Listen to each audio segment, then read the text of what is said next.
Alors ce matin, vous avez entendu le thème qui a été annoncé, c'est le thème de la fidélité.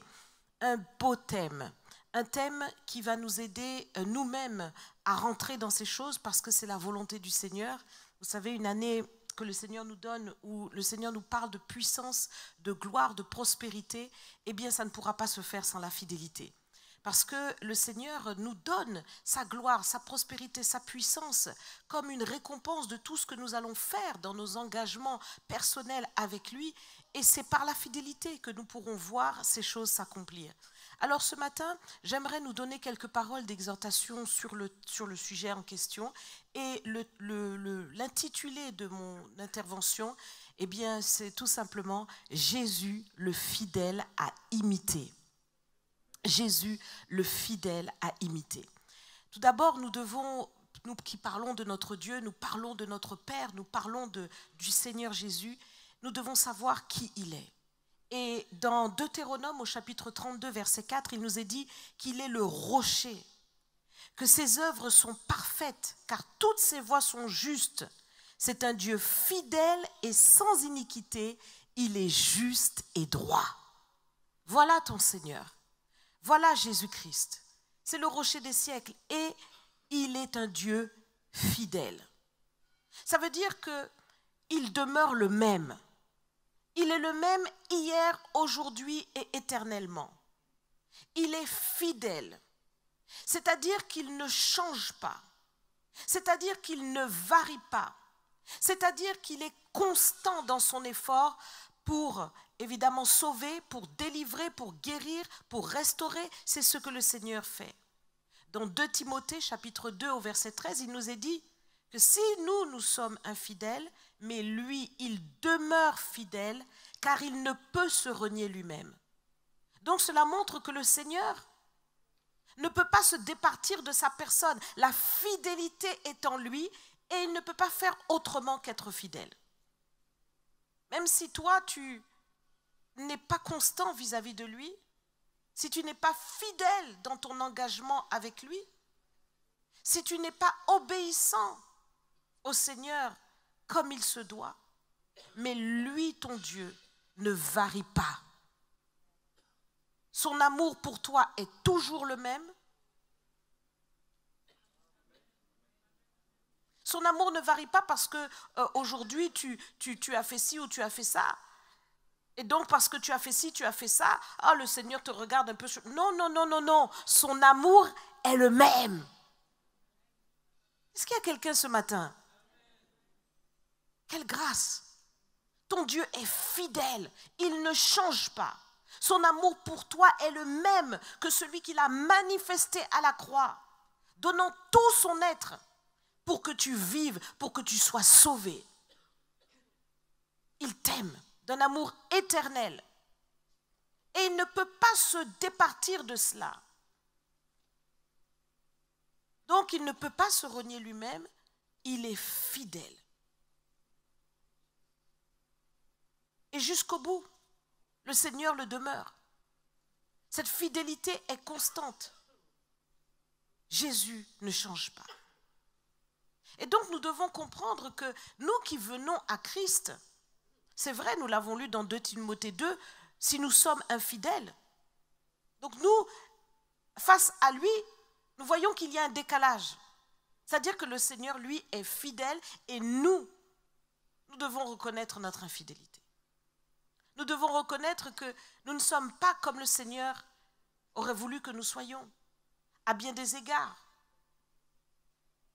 La Bible nous dit que si quelqu'un ne bronche pas, il est un homme parfait, s'il ne bronche pas en parole. Donc ça nous montre véritablement qu'à bien des égards, nous pouvons broncher d'une manière ou d'une autre. Et c'est ce que la parole de Dieu nous déclare. Nous devons aussi reconnaître que d'une manière ou d'une autre, nous péchons. Et donc, parfois, ou dans certaines choses, nous sommes infidèles. Mais lui, le Seigneur, demeure fidèle. Et malgré notre infidélité, le Seigneur ne veut pas que nous demeurions dans cette infidélité-là.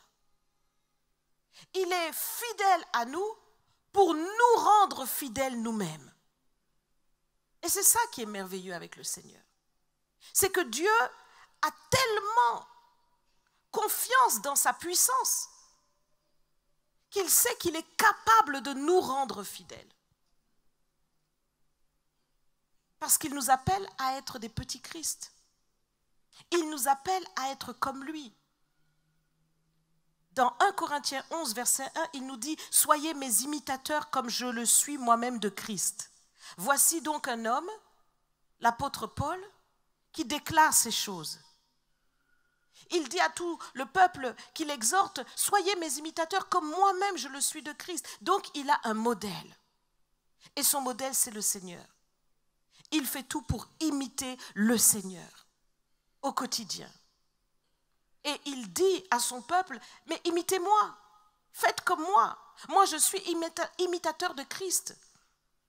Imitez-moi. Donc le Seigneur, au travers des uns et des autres serviteurs du Christ authentique, il appelle son peuple à imiter ses voies, sa fidélité. C'est notre modèle, Jésus. Et c'est lui que nous devons chercher à imiter.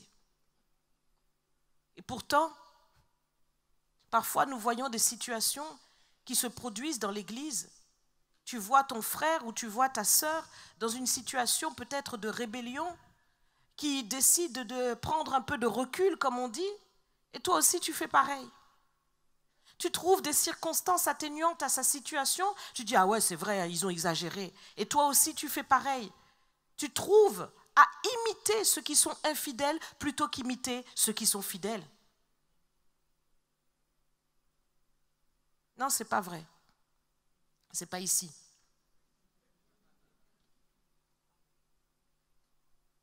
Le Seigneur nous appelle à imiter le fidèle.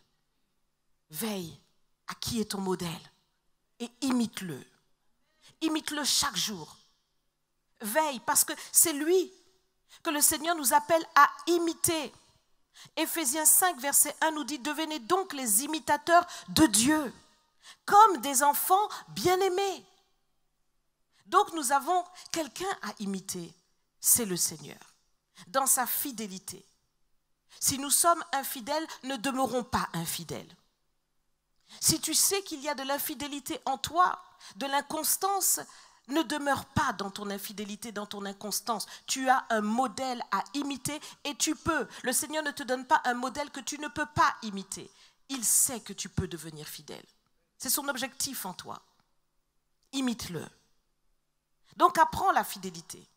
La fidélité va te demander véritablement une discipline. La fidélité va te demander un engagement. La fidélité va te demander une concentration pour ne pas te laisser aller à tes mauvais penchants, à tes mauvaises habitudes. Mais vous savez, c'est comme un athlète. Au début, c'est difficile. C'est un effort que l'on fait et on sent comment les muscles ont mal. Mais après, à force de s'entraîner, à force de faire l'effort, cela devient facile. Et donc, par l'effort constant que l'on va produire, on va finir par entrer dans cette fidélité. Et cette fidélité est nécessaire. Elle est nécessaire. Combien nous sommes heureux quand nous disons « Mon papa est fidèle, il ne m'abandonne jamais. Je n'ai plus rien à craindre, car Yahweh m'a libéré. Je suis dans la joie, une joie immense. Une joie immense parce que tu sais que ton papa est fidèle. Tu peux toujours aller vers lui, toujours lui demander pardon et il te pardonnera. Tu peux toujours aller vers lui, toujours lui demander quelque chose et il t'exaucera. Combien cela nous réconforte, combien cela nous réjouit, combien cela nous bénit de savoir que notre Dieu ne varie pas. C'est une assurance pour nous. Parce que si nous avions un Dieu qui varie en fonction de nos propres infidélités, nous serions les plus malheureux. Car nous savons nos manquements. Amen. Mais le Seigneur n'est pas comme ça. Parce qu'il est fidèle, nous pouvons nous appuyer sur lui en tout temps. Et donc c'est très important pour nous d'imiter la fidélité de Dieu. Parce que lorsque nous sommes maintenant dans nos maisons, dans nos foyers, dans notre quotidien, nous avons besoin d'être un appui les uns pour les autres qui ne varie pas. La fidélité est importante. Déjà, premièrement, dans le couple. Notre Dieu, qui est un Dieu d'alliance, est un Dieu de fidélité, nous appelle à être fidèles comme lui pour que, justement, nos vies soient stables. C'est parce que Dieu est fidèle, c'est parce que Dieu est stable, parce qu'il est fixe, qu'il peut placer toutes choses dans des fondements éternels. Et pareil aussi pour nos couples.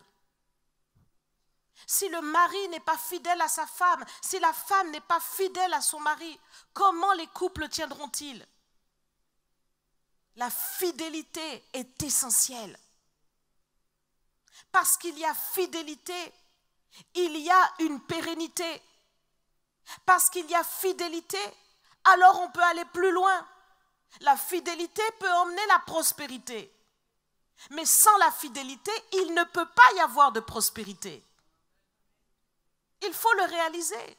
C'est parce que vous êtes fidèle dans peu de choses que Dieu vous confie de plus grandes. Si vous êtes fidèle dans le couple que Dieu vous a donné, Dieu va pouvoir accomplir de plus grandes choses avec ce couple. Il faut la fidélité. Sinon, tout va aller à la destruction. La fidélité est importante entre époux. Elle est essentielle. C'est le principe de l'alliance de Christ. Donc nous devons veiller. Parce que pour les moindres choses, les moindres désaccords, les moindres incompréhensions, les moindres irritations, les moindres choses, on se sépare. On met des gouffres. On met des gouffres de non-communication. Et on s'éloigne les uns des autres. Mais ce n'est pas ainsi. Jésus n'agit pas ainsi. Quand le Seigneur voit que nous ne faisons pas bien, le Seigneur continue de nous parler. Il nous reprend avec douceur, avec amour. Il nous dit non, il faut que tu changes. Il faut que tu acceptes de te repentir. Repens-toi. Le Seigneur est toujours là, avec fidélité auprès de nous. Et pourquoi nous ne pouvons pas imiter cette fidélité-là dans nos propres couples? Le mari envers la femme, pour continuer de parler avec amour à sa femme, malgré les erreurs qu'elle peut faire. Toi, en tant qu'enfant de Dieu, tu sais que tu fais des erreurs et tu es content de savoir que ton Père, qui est dans les cieux, accepte que tu viennes encore vers lui et qu'il te parle encore. Et tu dis, oh, quel amour! Mais imite cet amour dans ta maison. Amen. Homme comme femme, imite cet amour dans ta maison. Dieu pardonne. Il ne se lasse pas de pardonner. C'est ça la fidélité de Dieu. Imite cet amour inconditionnel du Seigneur. Et pareil aussi, les enfants vis-à-vis de leurs parents. Des fois, j'entends certains parents qui disent « Je n'ai plus de nouvelles de mes enfants depuis des années ». Comment est-ce possible? Comment est-ce possible? Oh, nous ne parlons pas du dehors, nous parlons dans l'église. Comment est-ce possible? Cela nous montre l'infidélité. L'infidélité des enfants vis-à-vis de leurs parents, l'infidélité des parents vis-à-vis de leurs enfants. Oh, il n'a qu'à se débrouiller. Non. Tu as commencé, tu l'as tenu tout petit dans les bras, il avait besoin de toi. Il est peut-être grand, gaillard, mais il a toujours besoin de toi. Il a besoin de ta prière.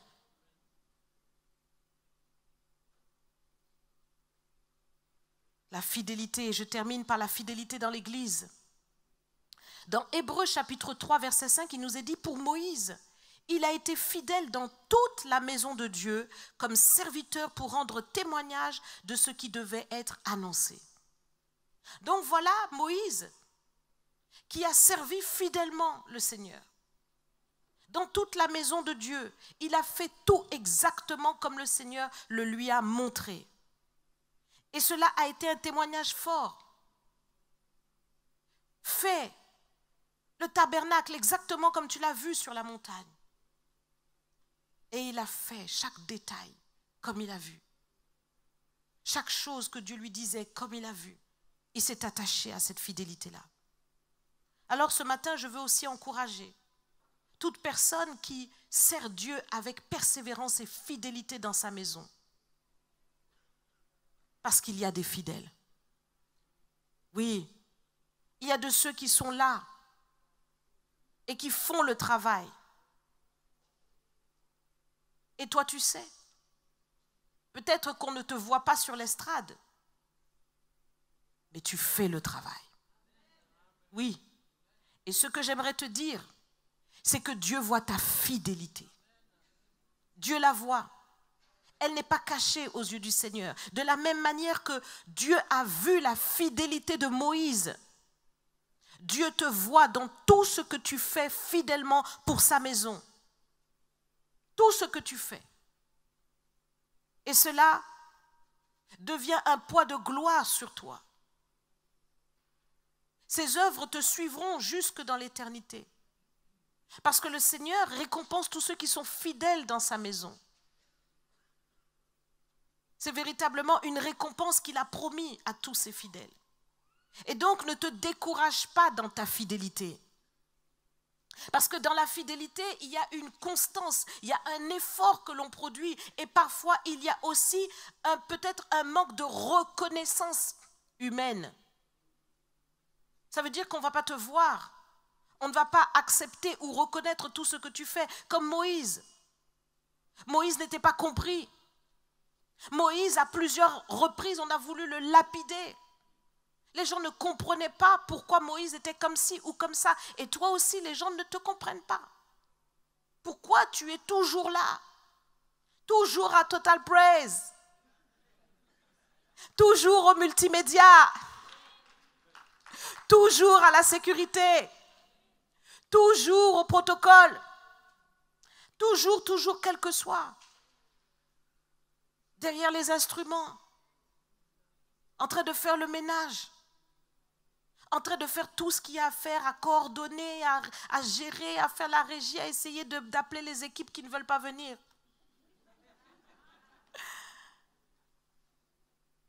Tu sais. Mais cette fidélité-là, Dieu la récompense. Déjà, dans tout ce qui se fait, c'est toi, premièrement, par ta fidélité, qui récolte le gros lot. Chaque âme qui se donne ici, c'est pour toi. Oui! Il faut le dire, c'est pour toi, c'est une perle à ta couronne. Parce que par l'effort que tu fais, le dispositif est en place. Si l'accueil n'était pas là pour accueillir et t'accueillir avec un beau sourire et faire que tu puisses trouver une belle place ici, tu ne pourrais pas. On ne pourrait pas avoir des âmes qui se tournent vers le Seigneur, qui se donnent au Seigneur. Donc vous voyez que chaque personne dans son domaine a un rôle. Et étant fidèle en cela, c'est ce qui permet au dispositif de faire que le Seigneur puisse faire son œuvre.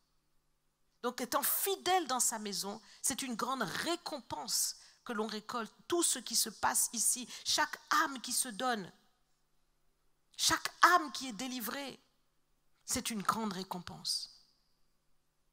J'ai reçu le message qu'il y a une personne qui est venue de Suisse spécialement aujourd'hui. Oh là là, je voudrais la saluer. Où est-elle? Oh, que Dieu te bénisse. Quelle joie de te rencontrer. Amen, amen, amen. Vous voyez, elle est venue de Suisse. Pourquoi? Parce qu'elle a pu voir le message. Parce qu'il y a un multimédia.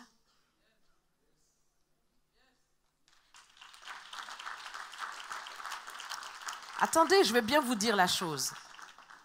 Elle a entendu un message de pasteur Jocelyne Goma par Internet. Et ce jour-là, elle a été délivrée de la cigarette.